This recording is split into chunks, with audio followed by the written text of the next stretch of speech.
Ilang sunog pang naitala sa iba't ibang lugar sa Metro Manila nitong weekend. Sa Tondo, Maynila, 800 pamilyang nawala ng tirahan dahil sa sunog. Narito ang report. Sa covered court ngayon, nanatili ang nasa 800 pamilyang nasunugan sa barangay 123 Moriones sa Tondo, Maynila. Nasunog ang kanilang mga bahay kahapon. Halos maabo lahat ng kanilang kagamitan.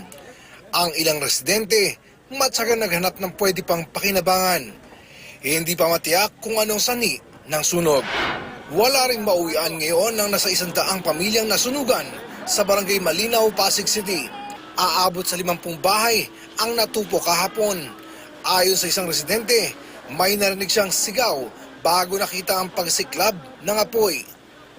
Isa sa mga hinihina ng sanhi ng sunog ang napabayaang kandila. Wala raw kasing kuryente ang ilang residente. Wala naman nasaktan sa insidente. Nawalan din ng tahanan ang nasa 2,000 residente sa barangay 86 Caloocan City dahil sa sunog nitong Sabado. Naabo ang mahigit 150 bahay. Isang lalaki ang namatay sa insidente. Hindi pa tiyak ang sanhi nito.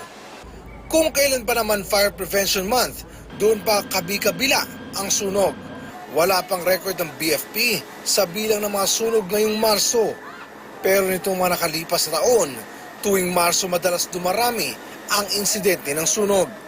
Ito kasi ang panahon na madaling matuyo at masunog ang maraming bagay dahil sa mainit na panahon. Kaya muling paalala ng mga bumbero, doble ingat para hindi masunugan. Para sa unang balita, Oscar Oida, reporting.